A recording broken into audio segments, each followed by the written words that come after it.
ونسلم على رسوله الكريم أما بعد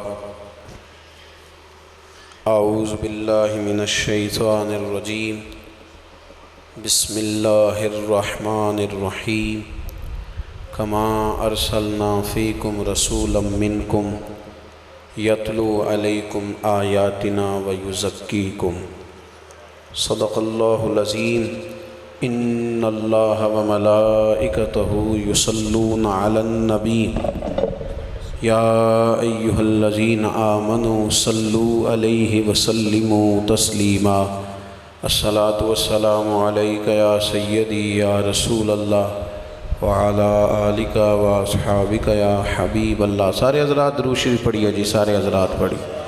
الصلاۃ والسلام علیک یا سیدی یا نبی اللہ وعلی آلک واصحابک یا حبیب اللہ۔ آپ تھوڑا سا نا جی، یہ بزرگ یہاں بیٹھے ہیں تو کچھ دوستوں کو پریشانی ہو رہی ہے کہ ہمیں نظر نہیں آ رہا، اور یہاں بھی کچھ معاملہ ایسا ہی ہے۔ شاہ جی یہاں آ جائیں نا آپ، تھوڑا سا پیچھے جی، ایک قدم یہ سنگی بس، یہ کچھ دوست زیادہ گردنیں بیچاروں کی تھک جائیں گے، تھوڑا سا جی پیچھے، تھوڑا سا پیچھے ہوں گے نا جی آپ، تھوڑا سا بس۔ اللہ آپ کو جزائے خیر دے، ویسے تو بزرگوں سے برکت ہے۔ آپ بھی بیٹھ جائیں جی، ویڈیو والا دوست بھی غصہ نہ کرے جی، اللہ خوش رکھے، اللہ خوش رکھے۔ آپ اس کو سیٹ کریں اور بیٹھ جائیں۔ اگر میرا ویڈیو کا ضروری تھا تو پھر ہم ویڈیو بھیج دیتے، خود آنے کی کیا ضرورت تھی؟ آئے تو آپ سے بات کرنے ہیں تو آپ مہربانی فرمائیں بیٹھ جائیں۔ آپ بیٹھ جائیں جی، اب کافی ہو گیا، اللہ خوش رکھے۔ سب سے پہلے تو جو قبلہ شاہ صاحب نے فرمایا ہے کہ دیر ہو گئی، معذرت چاہتے ہیں، ظاہر ہے وہ سید ہیں، تو جتھے کہنا جی اتھو لینا کی، پہلے تو مسئلہ یہ ہے۔ لیکن مسئلہ ہمارے ساتھ روز ایسے ہوتا ہے، گزارش کرتے ہیں یار مغرب کا وقت لیا ہے تو اس میں بیان کرا لو تاکہ معاملہ، اب آپ ہمیں کہتے ہیں کہ عشاء کے بعد تقریر کرنی ہے، ہم کہیں اطمینان سے بیٹھتے، کہیں کھانا کھاتے، کہیں قہوے کا کپ پیتے، عشاء کی نماز جماعت سے پڑھتے، آ کے بھاگ دوڑنا ہوتی۔ میری بات کی سمجھ آ رہی؟ میں رات کشمیر تھا، دن کے وقت قصور تھا، ابھی اس کے بعد میری کئی مصروفیات ہیں۔ آپ اس شخص کا اندازہ کر سکتے ہیں کہ جس نے نیند بھی پوری کرنی ہو تو گاڑی میں کرے، اور پھر بھی روز 15-20 لوگوں کو ناراض کرے کہ بڑے ہو گیا، ان ٹائم ہی نہیں دیں دے، یہ اس سے بڑا مسئلہ ہے۔ تو تھوڑا سا صرف اتنا کریں۔ میں نے نا جی ابھی ایک سنگی ٹائم کا کہہ رہے تھے، میں نے آپ یقین کریں معذرت کرنی شروع کر دیا، نہیں جاتا، چونکہ اللہ کا فضل ہے، خدا نے کروڑ ہاں فضل کیا ہماری اوقات سے زیادہ، کبھی کسی سے 1 روپے کا مطالبہ نہیں، اور ضرورت بھی نہیں، اللہ تعالیٰ ویسے بڑے اسباب بناتا ہے۔ ایک ہی مطالبہ کرتے ہیں کہ یار جو ٹائم دیا اس پہ مہربانی کریں۔ یعنی اتنی مشغولیت کے باوجود اگر ہم مغرب میں آ گئے تو ہماری اگر کمزوری پہ مہربانی ہو جائے تو یہ اچھا ہی ہے۔ اور پھر جہاں تک بات کا اس بات کا تعلق ہے تو یہ ایک دفعہ نہیں، یعنی یہ کئی دفعہ ہوتا ہے کہ ٹائم مغرب کا ہے، پہنچ بھی گئے ہیں تو کہتے ہیں وہ جی ساؤنڈ والا لیٹ ہے، تو میں کہتا ہوں بھئی ہم آ گئے 4.5 گھنٹے سفر کر کے، تو آپ کا 25 منٹ والا کیسے لیٹ ہو گیا؟ یہ ہو سکتا نہیں، ممکن نہیں۔ اس لیے ہم نے بہت بچنا شروع کر دیا ہے۔ میں پرسنلی یہاں اچھی جگہ بیٹھا ہوں، میں معذرت کرنی شروع کر دی ہے، چونکہ وہ آپ کوئی اور کام نہیں کر سکتے، یہاں تو جلسوں والے ہی بن جائیں نا جی، پھر جلسہ کریں۔ تو جس طرح ہمارے بہت سارے خطباء کا، نعت خوانوں کا موبائل عصر کے بعد کھلتا ہے، پھر ہمارا بھی عصر کے بعد کھلے، نہ مدرسے کو ٹائم دینا، کوئی اور کام کریں، سوئیں سارا دن، پھر تو ٹھیک ہو گیا، تو یہی کام کرنا ہے۔ لیکن اگر کچھ اور بھی کرنا ہے، کچھ پڑھنا ہے، کچھ لکھنا ہے، کچھ بتانا ہے، تو پھر آپ اس طرح نہیں کر سکتے۔ اللہ آپ کو جزائے خیر عطا فرمائے۔ تو ایک بات تو یہ، دوسری گزارش شروع میں، بالکل شروع میں یہ کہ جب میں یہاں آیا تو تلاوت ہو رہی تھی قرآن پاک کی، محمد اجمل قادری صاحب آئیں یا ان کے ابا جی آئیں یا ان کا کوئی بڑا ہے، قرآن پاک صاحب سے بڑا ہے، تھوڑے سے نا نظریاتی ہو جائیں آپ، یعنی نعت شریف بھی ہو رہی ہو نا تو نعت کا ادب پیر صاحب سے زیادہ ہے ہمیشہ۔ یہ جو شیخ کتابت میں نہیں کہہ رہا، یہ درد سے کہہ رہا ہوں۔ نظریاتی کس دن ہونا ہے ہم نے؟ تلاوت قرآن چھوڑ کے اگر آپ پیر صاحب کو ملنے چلے جائیں تو یہ کتنی خوفناک بات ہے پیر صاحب کے لیے، کہ پیر صاحب نے یہ قوم کو سکھایا ہے کہ جناب آپ سارا کچھ چھوڑ دیں، پہلے پیر صاحب کا پروٹوکول کریں۔ ایک اس پر خوب توجہ۔ تیسری گزارش میری بہنوں سے، بیٹیوں سے، ماؤں سے ہے شریعت کی مخالفت سے کبھی فیض نہیں ملتا، دین کی مخالفت سے بھی کبھی فیض ملا ہے؟ آپ منہ کھلا کر کے آ جائیں، کسی مزار پہ آئیں یا کہیں بھی چلی جائیں، جب تک آپ سیدہ فاطمہ کا طریقہ نہیں اپنائیں گی، سیدہ فاطمہ کے والد آپ پر کبھی کرم نہیں فرمائیں گے۔ تو جب تک آپ پردے میں نہیں ہیں، پردے کا مطلب جو آج کل لوگوں نے رکھ لیا وہ نہیں کہ بی بی برقع پہنے اور وہ سارا بازار گھوم آئے تو کہے میں تو باپ پڑھتا ہوں، میں نے تو پردہ کیا ہوا۔ پردے کا معنی ہے کہ بغیر ضرورت کے گھر سے نہ نکلے۔ میری بات کی سمجھ آ رہی ہے؟ قرآن نے انہیں کہا کہ گھروں میں ٹھہری رہو، ضرورت کے لیے جائیں۔ بہت سمجھیں چیزوں کو، یہ کوئی بزرگ بھی آپ کو فیض یاب نہیں کرے گا جب تک آپ باپردہ نہیں ہیں۔ کوئی معنی نہیں ہے اس کا، کیا مطلب ہے ان چیزوں کا؟ جس طرح مرضی آپ کریں اور جو مرضی طبیعت میں آئے اس کو دین بنا لیں۔ وہ جو کہا 13ویں پارے میں کہ لوگوں نے نفس کی خواہش کو ہی خدا بنا لیا ہے، تو یہ مزاج نہ اختیار کریں، آپ بات کو سمجھیں۔ اور ایک اور مسئلہ بھی ذہن میں، ادھر دیکھو میری طرف، میرا مرد کا یہ عورت کو دیکھنا منع نہیں، عورتوں کا مردوں کو دیکھنا بھی منع ہے۔ یعنی پردے کا صرف یہ معنی نہیں کہ بیوی کو بندہ نہ دیکھے، بیوی نے بھی بندہ کوئی نہیں دیکھنا۔ دلیل ہمارے ہاں کئی آ گئے نا جی، صوفی، تصوف، طریقت، پیری مریدی، تو وہ کہتے ہیں مریدنیاں بیٹیاں ہوتی ہیں۔ میں نے کہا سبحان اللہ، یہ تو رشتہ آپ نے بنایا ہے نا، تو جو قرآن نے بنایا ہے کہ مومنوں کی جو مائیں ہیں وہ نبی پاک کی ازواج ہیں، حضور کی ازواج مومنوں کی مائیں ہیں، یہ رشتہ اللہ نے بنایا ہے نا۔ لیکن حضرت ام سلمہ کہتی ہیں کہ جناب عبداللہ ابن مکتوم آئے، نابینا صحابی تھے، نابینا، تو حضور نے ہمیں کہا پردہ کرو۔ نہیں ابھی بھی نہیں سمجھے آپ بات، وہ تو دیکھ ہی نہیں رہے تھے، وہ تو نابینا تھے۔ حضور نے ہمیں کہا پردہ کرو، تو عرض کی یا رسول اللہ وہ تو نابینا ہے، تو فرمایا تمہیں تو نظر آ رہا ہے نا۔ جس طرح قرآن مجید نے مردوں سے کہا نا وَقُلْ لِلْمُؤْمِنِينَ يَغُضُّوا مِنْ أَبْصَارِهِمْ، اسی طرح عورتوں سے بھی کہا ہے کہ تم بھی اپنی نظریں جھکا کے رکھو۔ بی بھی مرد نہیں دیکھے گی، اس کے لیے بھی منع ہے۔ یعنی وہ اس دکاندار سے جتنے مرضی سودے کرتی پھرے، وہ جو مرضی بات کرتی پھرے، اسے اجازت ہے، میرا مرد نہیں دیکھنا۔ اور سنو حدیث پاک اور اسے یاد رکھنا، حضرت مولا علی شیر خدا فرماتے ایک دفعہ حضور نے صحابہ سے پوچھا تھا بتاؤ سب سے بہترین عورت کون ہوتی ہے؟ سب نے اپنی اپنی طبیعت کے مطابق، فہم کے مطابق جواب دیا، لیکن ہم حضور کی مراد تک نہ پہنچ سکے۔ میں اٹھ کے گھر چلا گیا، جا کے حضرت فاطمہ الزہرا رضی اللہ تعالیٰ عنہا سے پوچھا کہ فاطمہ آپ بتائیے بہترین عورت کون ہوتی ہے؟ تو رسول کریم علیہ السلام فرمانے نے پوچھا ہے اور صحابہ بتا تو رہے ہیں پر وہاں تک نہیں پہنچ پا رہے، آپ بتائیں۔ تو حضرت فاطمہ کہنے لگی یہ تو سادہ سا مسئلہ ہے، دنیا کی بہترین عورت وہ ہوتی ہے جسے نہ غیر مرد نے دیکھا ہو، نہ اس بی بی نے کوئی غیر مرد دیکھا ہو، وہ بہترین بی بی ہے دنیا کی۔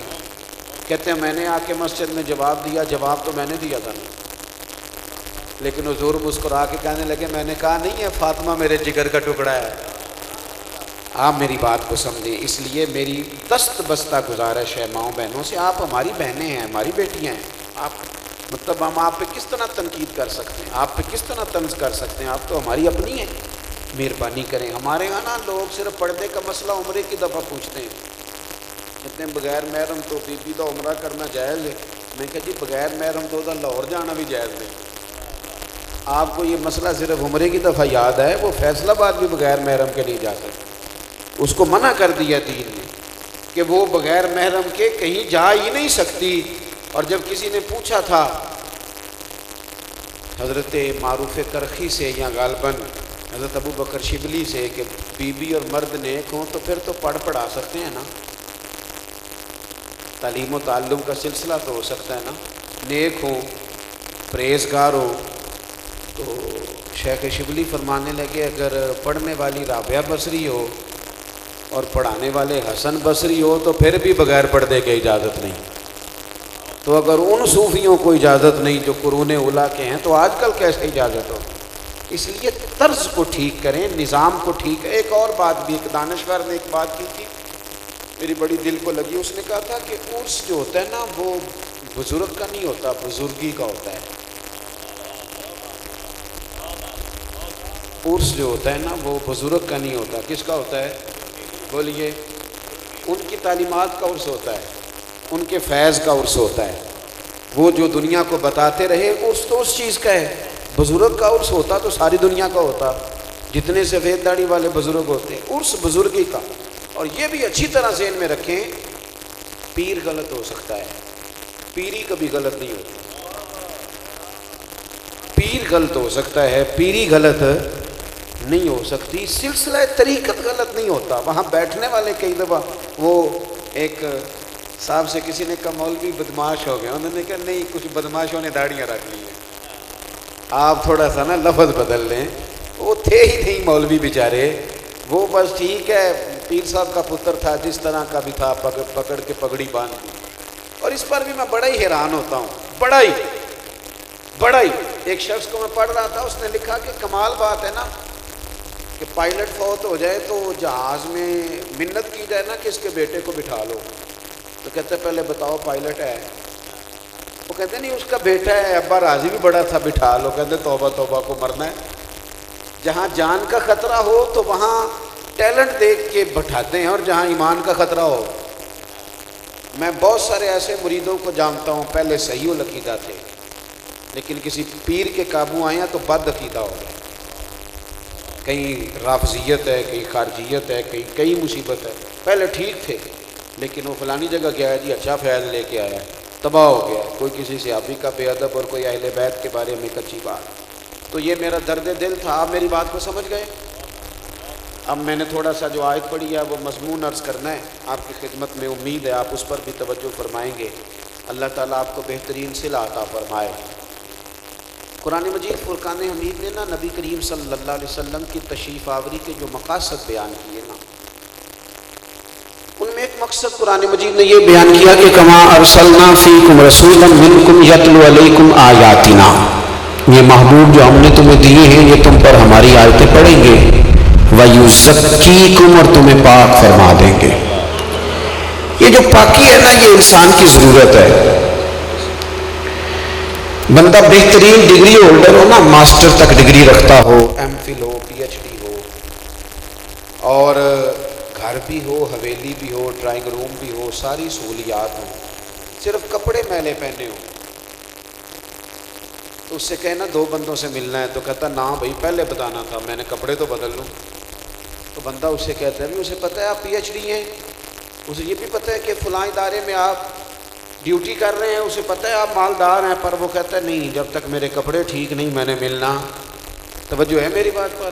پھر غور کریں کیا کہہ رہا ہوں، یعنی ساری محفل میں نہیں رہا ایک بٹن ٹوٹ جائے نا، تو کوئی دیکھے نہ دیکھے بندہ بڑا پریشان رہتا ہے کہ میرا بٹن نہیں ٹھیک۔ یہ بٹن کبھی صحیح ہوتا ہے نا، کوئی چھوٹا سا دھبا بندہ اپنی طبیعت پر برداشت کرتا اگر ہو تو وہ پریشان کر دیتی ہے بندے کو، وہ تکلیف میں۔ پاکیزگی اتنی اعلیٰ چیز ہے، ویسے بھی آپ کسی دور دراز سفر پہ جائیں اور آپ کے کپڑے میلے ہو جائیں اور آپ الجھ جائیں اور آپ کے اوپر گرد چڑھ جائے تو آپ تجربہ کر لیجئے گا، آپ تھوڑا نہا کے بیٹھیں، پرانا ہی صحیح لیکن آپ صاف دھلا ہوا لباس پہن لیں، آپ کو اپنی طبیعت ہلکی پھلکی محسوس ہوتی ہے، کیونکہ اوپر سے جب گرد اتر جاتی ہے تو ذہنی طور پر بندہ سکون میں آتا ہے۔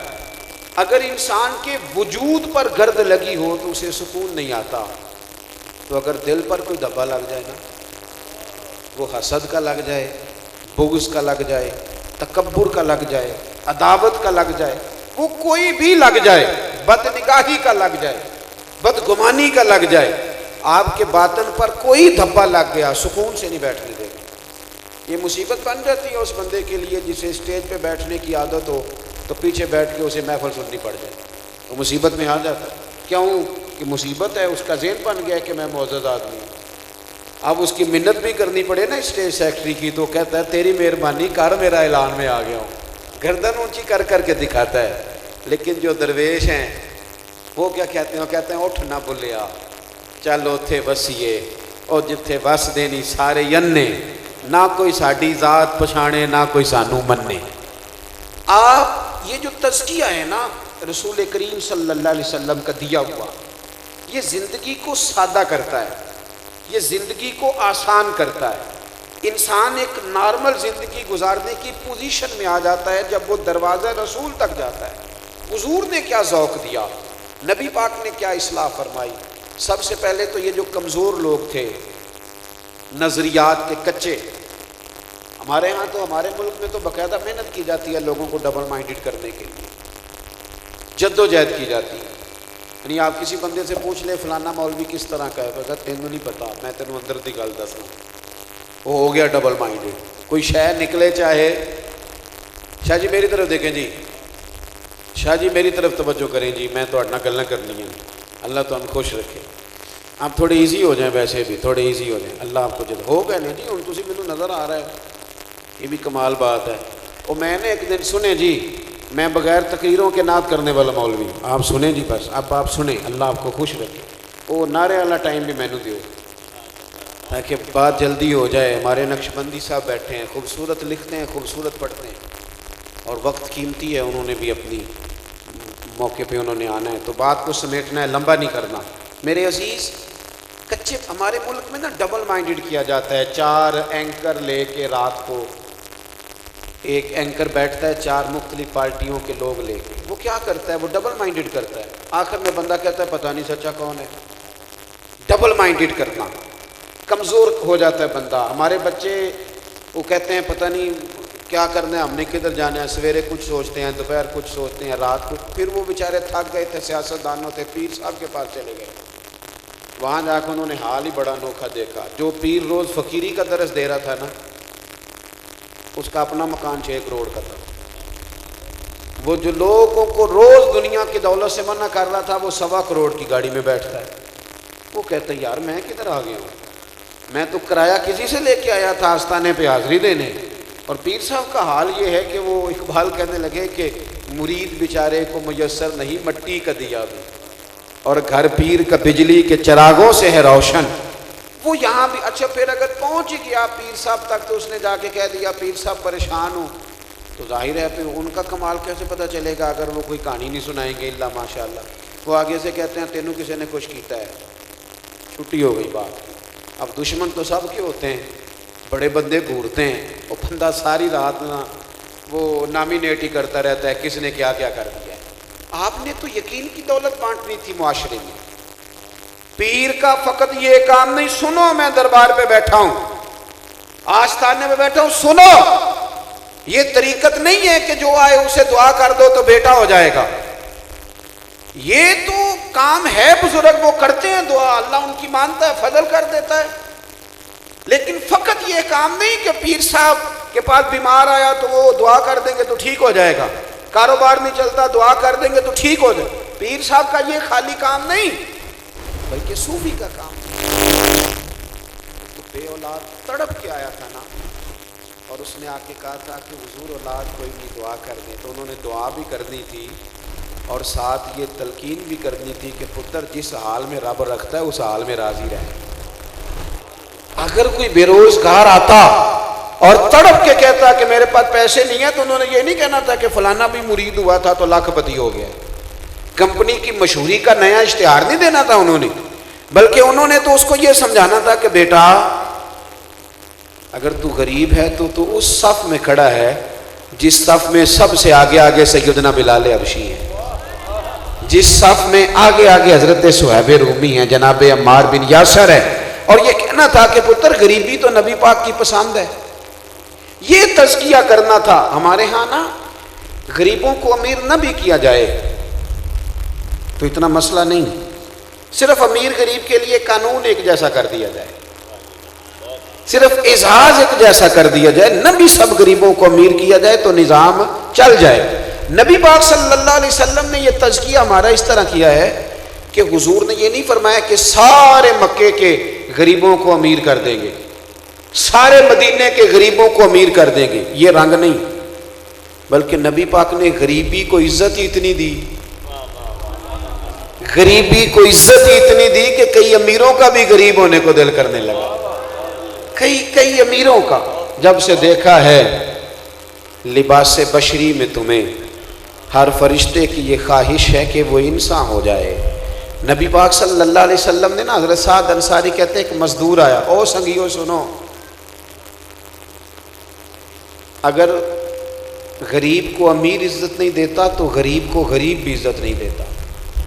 وہ بھی ڈھونڈتا ہے کوئی تگڑا بندہ ملے تو اس کے ساتھ تصویر کھنچواؤں گا. جو تیرے شہر میں ریڑھی لگاتا ہے نا سالوں سے اور محنت کر کے کماتا ہے اور تجھے پتہ ہے کہ دیانتدار ہے، اس کے ساتھ بھی کبھی فوٹو بنوایا کر، اس کے ساتھ بھی کبھی بیٹھا کر. مطلب کردار کا روب ہوتا ہے، کپڑوں کا تھوڑا ہوتا ہے. آپ کبھی کردار کو سلام کرنے لگے تو ہو سکتا ہے کچھ لوگوں کی توجہ کردار کی جانب ہو جائے. حضرت سعد انصاری کہتے ہیں، طبقات ابن سعد میں روایت موجود ہے، کہتے ہیں غریب آدمی نے آ کے حضور سے ہاتھ ملایا تو رسول پاک علیہ السلام سے وہ ہاتھ ملا کے تو ہاتھ چھڑانے لگا. ذرا میری طرف دیکھنا، وہ ہاتھ چھڑانے لگا لیکن نبی پاک نے ہاتھ تھام لیا اس کا، اور حضور نے نا اس کا ہاتھ تھام کے کھولا. ہاتھوں پہ چھالے تھے. میں نے اپنے ابا جی کے، اپنے دادا جی کے ہاتھوں پہ ہمیشہ چھالے دیکھے، کسان تھے نا ہمیشہ. اور میں اپنے دادا جی کو جب غسل دے رہا تھا انتقال کے بعد تو تب بھی میں چھالے دیکھ رہا تھا. تو دل میں خیال تھا کہ یار یہ کیا خوفناک منظر ہے کہ ساری زندگی محنت اور ساری زندگی کے چھالے. تو میں نے نا، ایک میرے دوست ہیں تھوڑا سا شاعری سے اچھا شغف رکھتے ہیں، ان کو میں نے میسج میں نا یہ دکھڑا سنایا کہ آج بھی چھالے نہیں گئے. ان جواب میں مجھے شعر بھیجا، کہنے لگے دامان توکل کی یہ خوبی ہے کہ اس پر پیبند لگے ہوتے ہیں پر دھبے نہیں ہوتے. تو یہ غریب آدمی جو ہوتا ہے نا، غریب، اس کی زندگی تھوڑی سی دنیا ہوتی ہے. لمبے چوڑے مسئلے نہیں نا، اسٹیٹس کوئی نہیں، لمبے چوڑے مسئلے نہیں، تھوڑی سی دنیا ہوتی ہے تو اس میں راضی بڑا ہوتا ہے. ہاتھ حضور نے تھاما اور پھر حضور نے پوچھا یہ کیا ہے؟ عرض کرتا ہے حضور غریب ہوں نا، ماڑا ہوں، تو میں پھاوڑا چلاتا ہوں، مزدوری کرتا ہوں، تو چھالے پڑ گئے. توجہ ہے میرے سنگیوں کی؟ حضرت سعد کہتے ہیں لوگوں میں نے بڑا عجیب نظارہ دیکھا.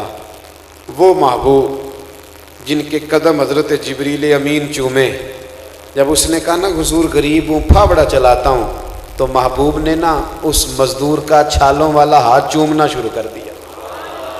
جب حضور وہ ہاتھ چوم رہے تھے نا اس غریب کا، تو سوسائٹی میں، معاشرے میں جو سوچیں عام ہو رہی تھی وہ یہ تھی کہ بڑے بڑے امیروں کا بھی دل کر رہا تھا کبھی غریب ہو جاتے نا، کبھی چھالوں والے ہوتے نا، یہ اعزاز ملتا. آپ تھوڑا سا اپنے آپ کو یہاں دیکھو نا، ایک بندہ بہت بڑا مالدار آدمی ہے پر پیسہ کرپشن کا ہے، تو غریب آدمی بھی اس کے دروازے کے سامنے کھڑے ہو کے کہتا ہے 2 نمبر طریقے سے کمایا ہے. اور ایک بندہ چھوٹا سا آفیسر ہے، چھوٹا سا، رشوت نہیں لیتا، ناجائز سفارش نہیں مانتا، دفتر بھی لکڑی کی کرسی اور سادہ ٹیبل، تو بڑے بڑے مالدار اس کے دروازے پہ کھڑے ہو کے کانپ رہے ہوتے ہیں کہ یار نہ پیسے پکڑتا ہے نہ ناجائز سفارش سنتا ہے. تو پھر مسئلہ سمجھ میں آتا ہے کہ روب کپڑوں اور پیسوں کا نہیں ہوتا، روب تو کردار کا ہوتا ہے.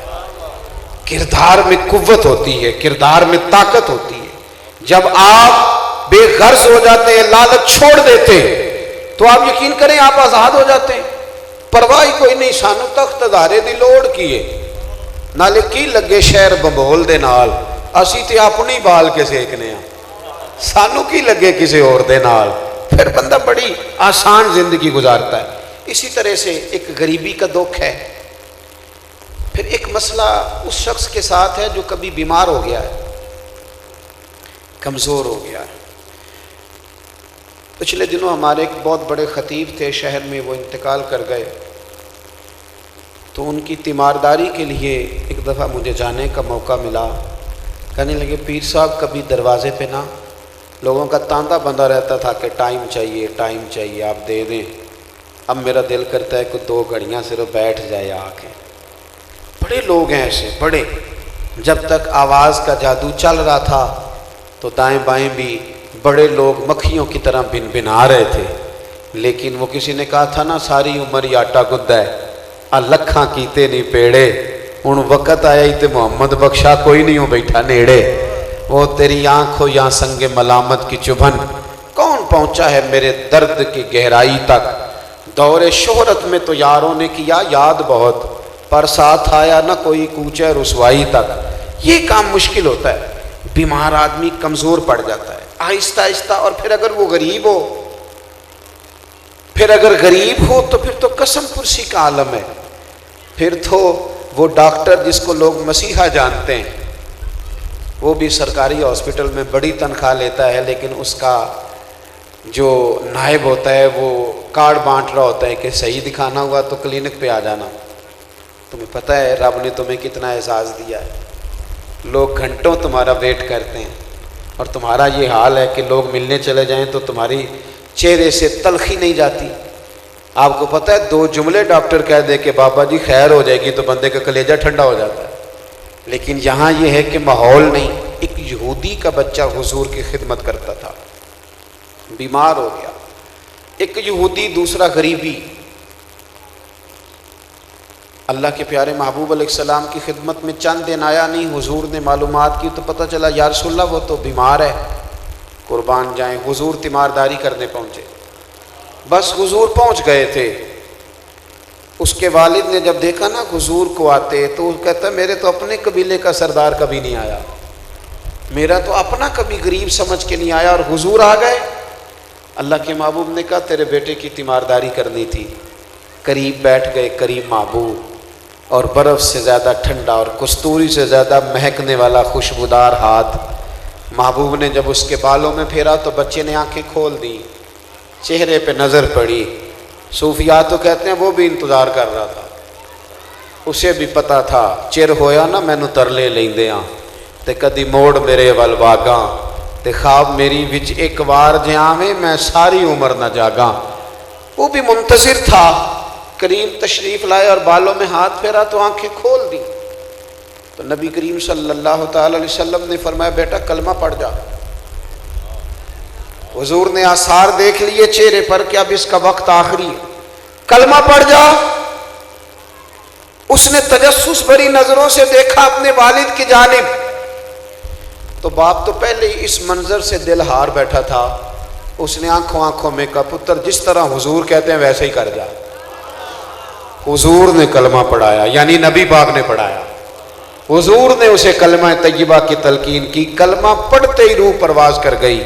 حدیث کے آخری جملے یہ ہیں، حضور فرمانے لگے شکر ہے اللہ کا جس نے میری وجہ سے اسے جہنم سے نجات دے کے جنت عطا کر دی.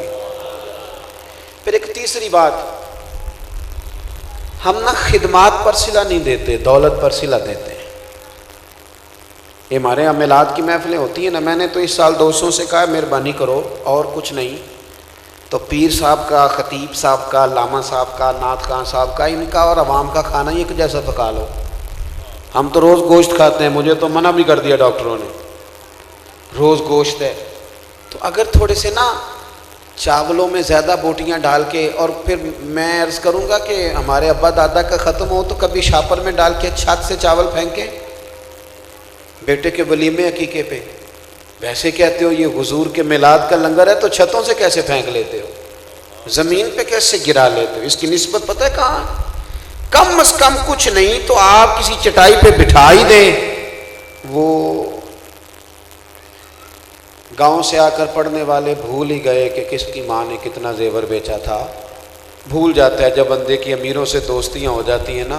لیکن ہم نے دیہاتوں میں دیکھا ہے رات کو میاں بیوی کا مشورہ ہو رہا ہوتا ہے کہ صبح گھی کوئی نہیں تو بچوں کو پراٹھے کیسے پکا کے دیں.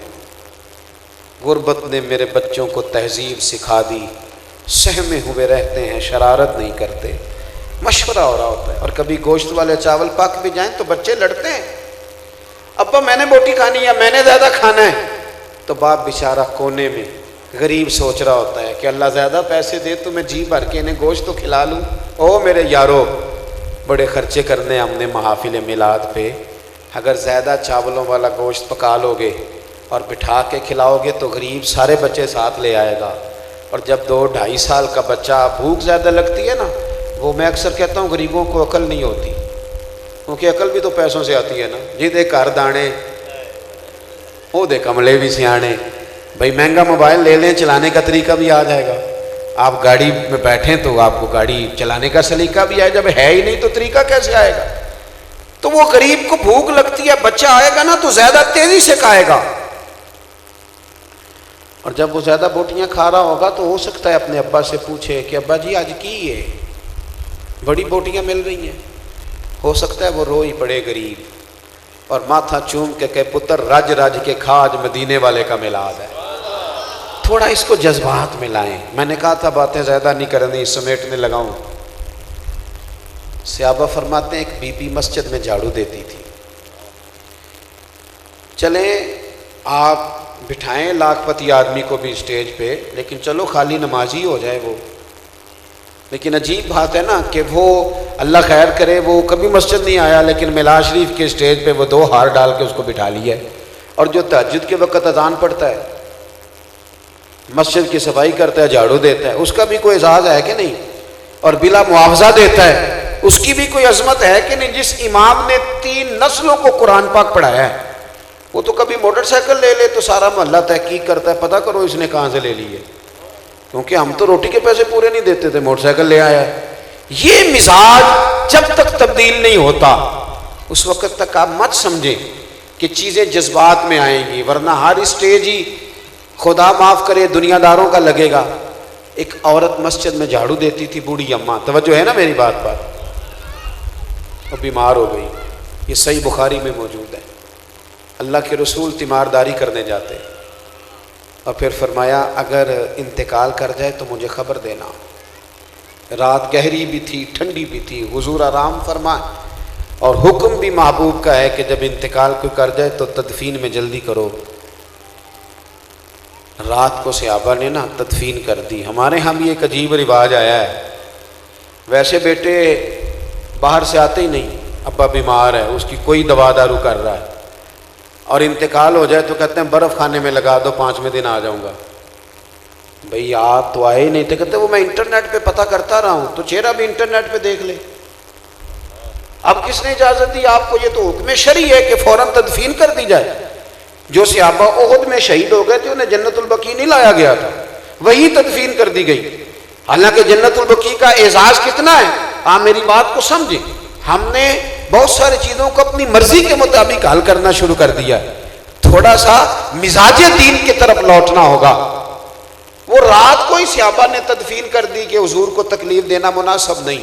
صبح حضور آئے، سارا کچھ جاننے والے محبوب فرماتے ہیں مجھے خبر کیوں نہیں دی؟ یا رسول اللہ رات تھی، ہم نے مناسب نہیں جانا. قربان جائیں، یہ بندہ نوازی بھی ہوتی ہے. حضور فرمانے لگے بتاؤ اس کی قبر کہاں ہے.